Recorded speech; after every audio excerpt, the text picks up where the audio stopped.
Hey, real estate coach Frank here, talking about how to make a lot of money as a realtor. And I look at 2022 as no different from any other year. You may, Frank, how could you say that? Well, all all years have 365 days to accomplish your goal. In my opinion, the only thing you can change about the year is your mindset. The lens that we look at the world of real estate through influences what we think. If you see everything as a challenge and focus on the negative, you will create a negative mindset. And in sales, that means you'll be less productive. Practice gratitude every day and train yourself to see the opportunities. What's the definition of insanity? Doing the same thing over and over and expecting different results. If you're not crushing it in this market that we're in right now, you need to change your mindset. I ask agents all the time, why'd you get into real estate? How'd you get into real estate? And I've never had anybody who's getting into real estate that thinks they're going to fail. I hear all kinds of crazy stuff. I know this agent, they have a really great house. They drive a nice car. They seem to go on all kind of trips. That's what I want. I can do that. I'm better than they are. Okay. I have other ones who will come in and say, I love people. I will tell you, I've been in this for 28 years. Real estate can bring out the crazy in people. Trust me, I've listed the house of Dr. Jekyll and Mr. Hyde. It's tough. A lot of times I'll hear someone say, well, I just love houses. I have to laugh at that. If I came home and told my wife that about all the great homes that we can't afford that I got to see today, well, I can just tell you that would not go well. For me, the reason I got into it was all about my family, creating wealth, creating legacy to be able to give to my kids, right? I love to be generous, but the only way that I can give the way that I want to give is to make a lot of money. That was the main reason. It was about family and this legacy that I wanted to create it.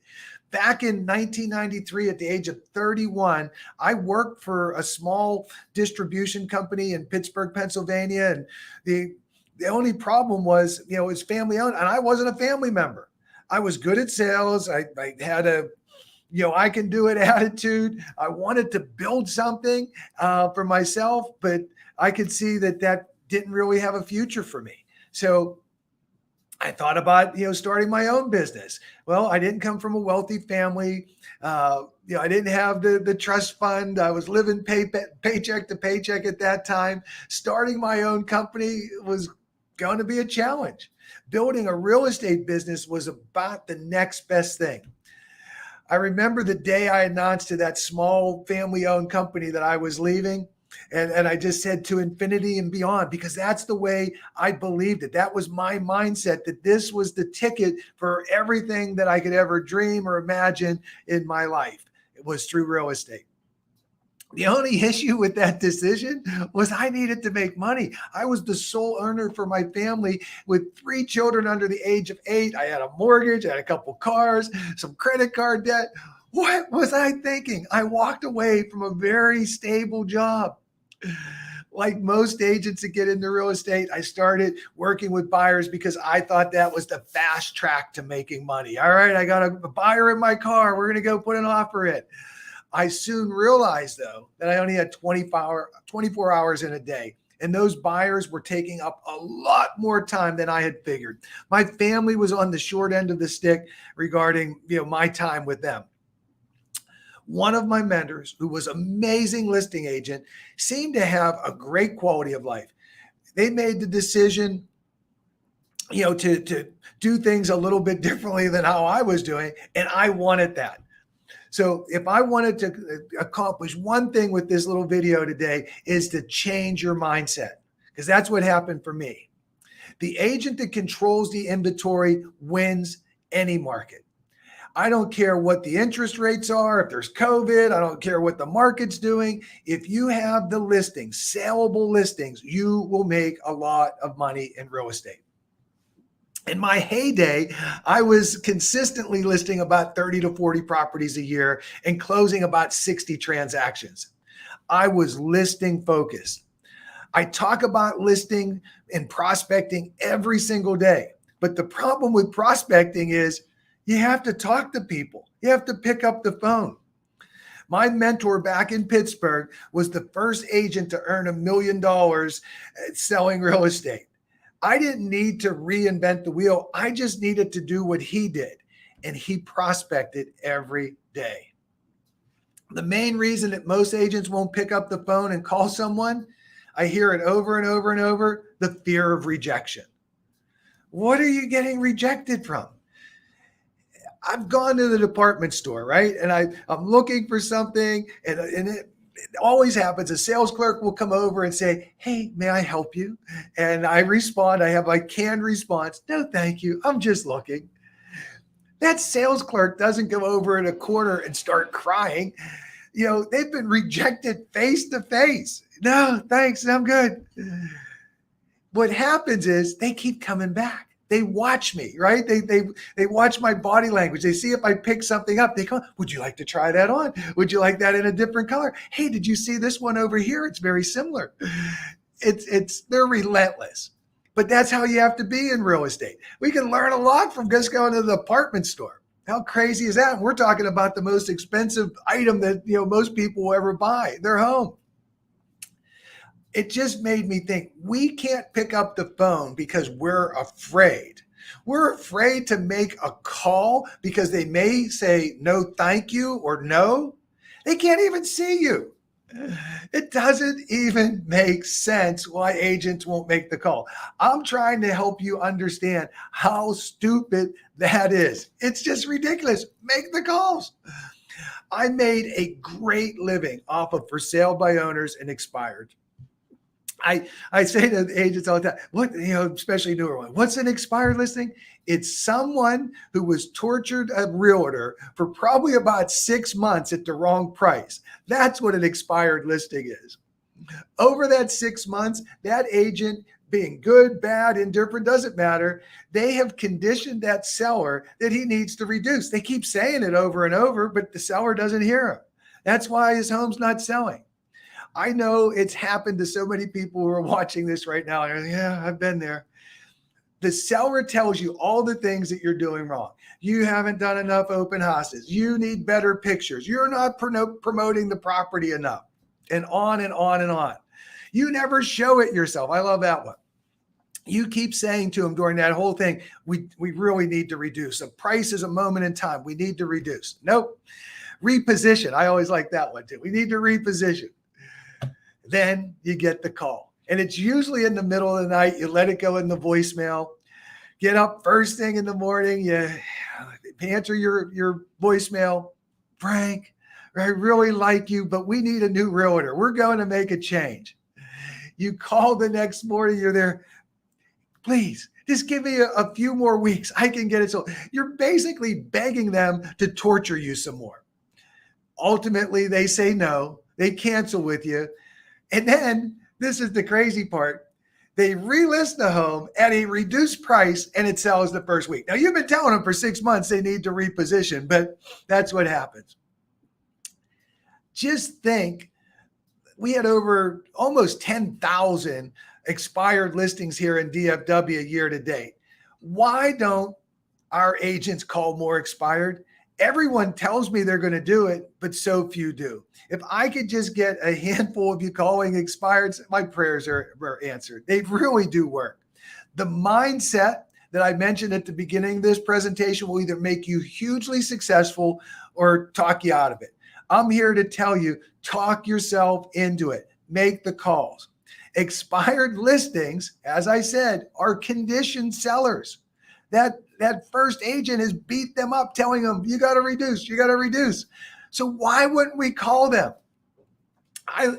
One of the other ones that nobody calls is the for sale by owners. I looked up the definition of for sale by owner in the Webster dictionary, and it reads, I need a realtor to sell this home because I can't.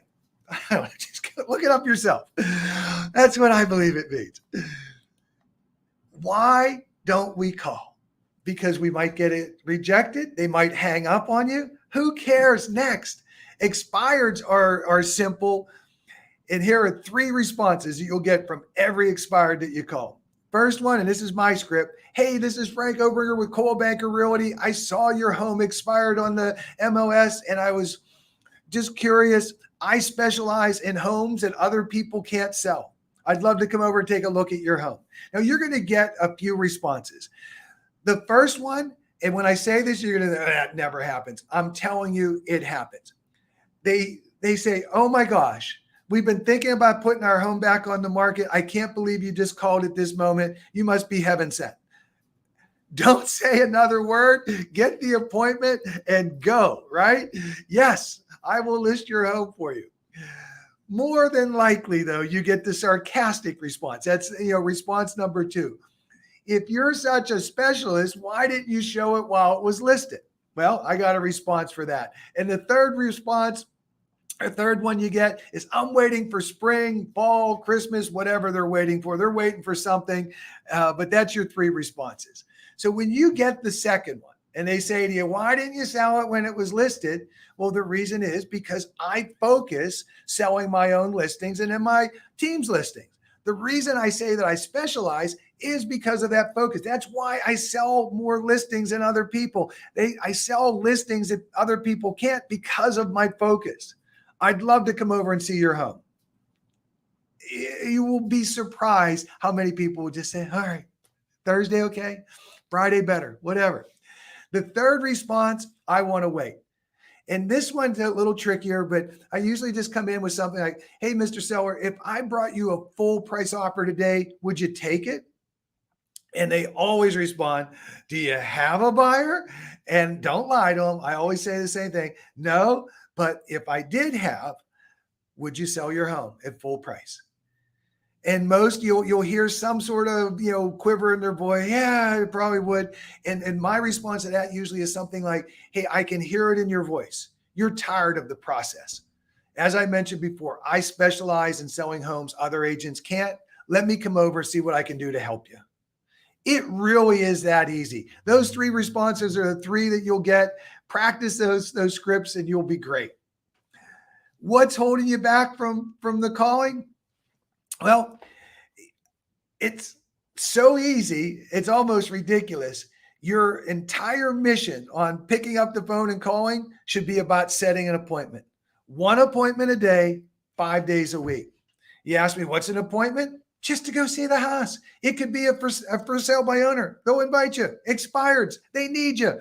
Your sphere. Maybe it's a follow-up from an open house. I don't care. It's just an appointment to go see somebody's home.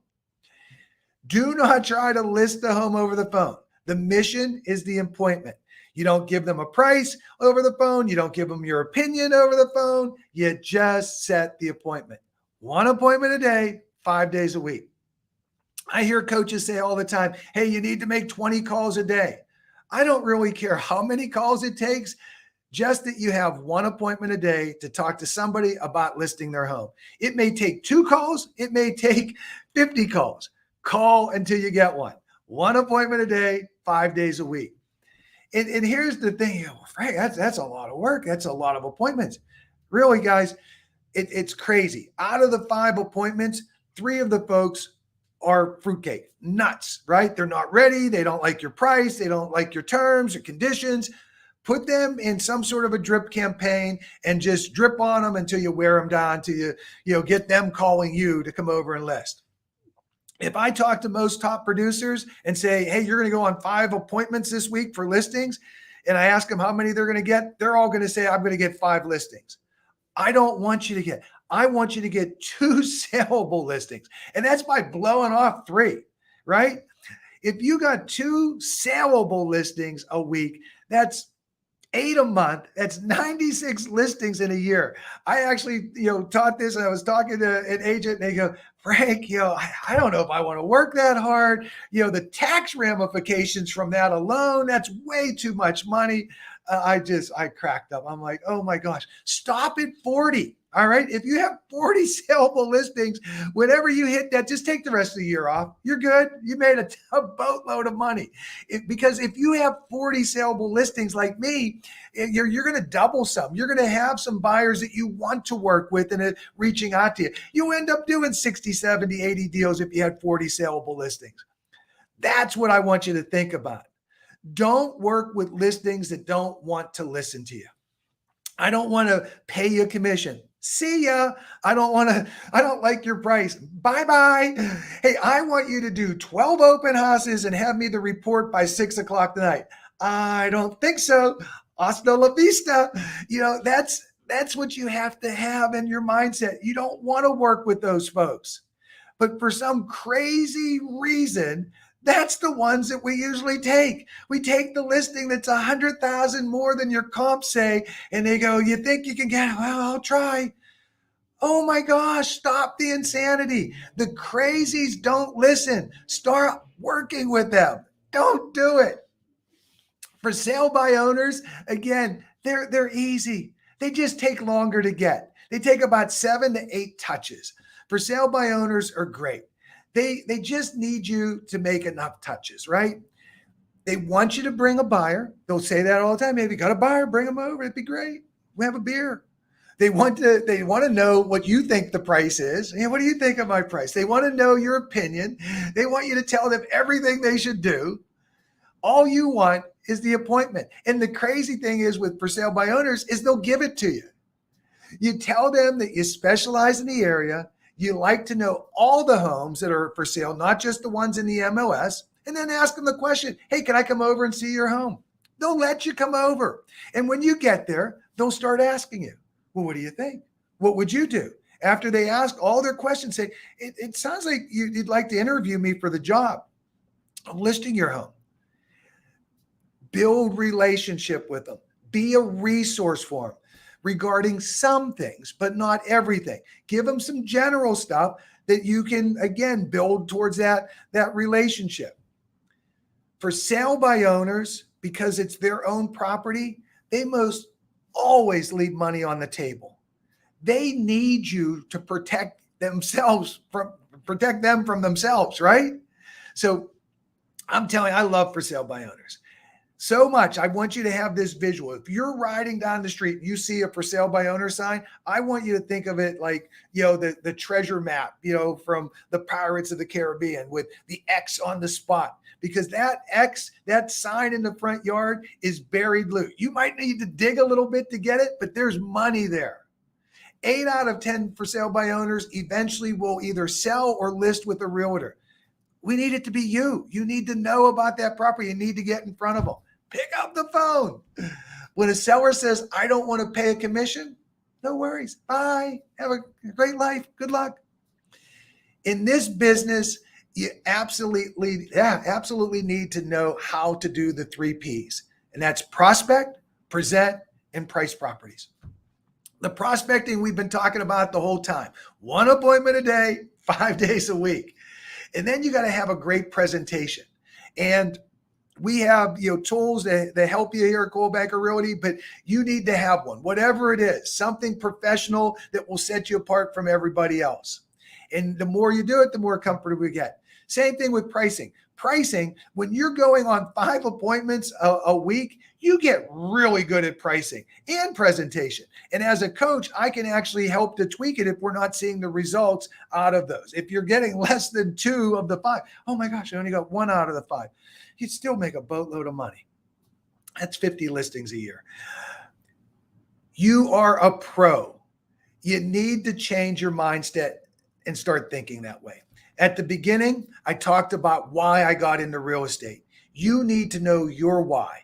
Keep focused on it every day. Stop working with the people who won't listen to you. Everyone has a why. You need to know yours. And the next time you don't want to make those calls, visualize your why and say, I'm not going to not making a phone call hold me back from everything I want for myself and my family. That's the message, guys. 1 call, 5 calls, 10 calls, just get an appointment. Get really good at pricing the properties, the presentation, and prospect every day. God bless you. Have a great rest of your day. Talk to you again soon. Real Estate Coach Frank.